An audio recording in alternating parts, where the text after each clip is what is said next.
1942 दुनिया दूसरी जंगे अजीम की आग में जल रही थी। यूरोप में जर्मनी का हमला, एशिया में जापान की तेज तरक्की, ब्रिटेन की हुकूमत दबाव में थी और इस जंग में उसे हिंदुस्तान की पूरी मदद चाहिए थी। लेकिन एक बड़ा सवाल सामने था, क्या हिंदुस्तान ब्रिटेन की मदद करेगा जबकि खुद आज़ाद नहीं है?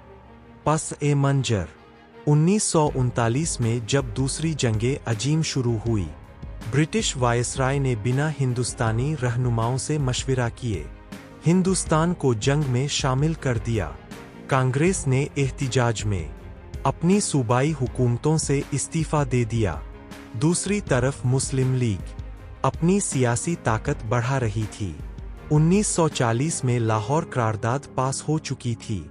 अब हिंदुस्तान की सियासत दो बड़े धड़ों में बंट चुकी थी। ब्रिटेन की परेशानी 1942 तक हालात और मुश्किल हो गए। जापान ने सिंगापुर और बर्मा पर कब्जा कर लिया। अब खतरा था कि जापानी फौजें हिंदुस्तान की तरफ बढ़ सकती है। ब्रिटेन को डर था, अगर हिंदुस्तानी जनता ने साथ न दिया तो जंग जीतना मुश्किल होगा। इसीलिए ब्रिटिश हुकूमत ने फैसला किया कि हिंदुस्तान को कोई सियासी पेशकश दी जाए। मार्च 1942 में ब्रिटेन ने एक खास नुमाइंदा हिंदुस्तान भेजा। उनका नाम था सर स्टैफर्ड क्रिप्स, एक मशहूर ब्रिटिश सियासतदान। उनका मिशन साफ था, हिंदुस्तानी रहनुमाओं को मनाना और उन्हें जंग में ब्रिटेन का साथ देने के लिए तैयार करना। क्रिप्स मिशन की पेशकश। क्रिप्स ने एक नई सियासी योजना पेश की। इस योजना के अहम नुक्ते थे, जंग के बाद हिंदुस्तान को डोमिनियन स्टेटस दिया जाएगा, हिंदुस्तान अपनी नई संविधान सभा बनाएगा, सूबों को ये हक होगा कि वे चाहें तो यूनियन से अलग हो सकते हैं, जंग के दौरान रक्षा का कंट्रोल ब्रिटेन के पास रहेगा। बाहरी तौर पर यह पेशकश काफी बड़ी लग रही थी, लेकिन असली मसले अभी बाकी थे। कांग्रेस का रद्द करना।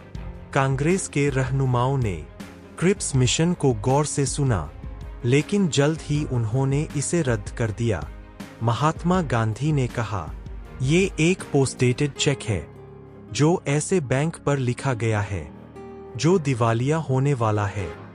कांग्रेस चाहती थी कि तुरंत पूरी सत्ता हिंदुस्तानी रहनुमाओं को दी जाए। मुस्लिम लीग का रवैया भी अलग था।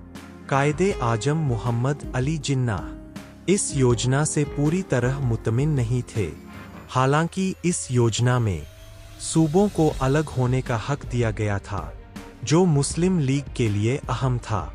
लेकिन पाकिस्तान का मुतालिबा अब और ज्यादा साफ हो चुका था, इसलिए मुस्लिम लीग ने भी इस मिशन को पूरी तरह स्वीकार नहीं किया। मिशन की नाकामी। जब कांग्रेस और मुस्लिम लीग दोनों ने इस योजना को ठुकरा दिया, तो क्रिप्स मिशन नाकाम हो गया।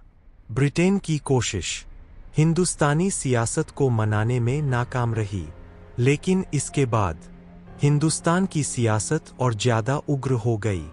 आगे क्या हुआ? क्रिप्स मिशन की नाकामी के बाद कांग्रेस ने एक नई मुहिम शुरू की।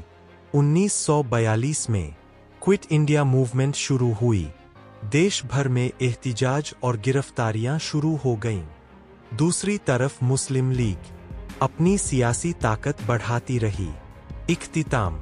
क्रिप्स मिशन एक ऐसा मौका था जहां शायद हिंदुस्तान की सियासत एक अलग रास्ता चुन सकती थी, लेकिन भरोसे की कमी, सियासी मतभेद और अलग-अलग मकसदों ने इस मौके को खत्म कर दिया।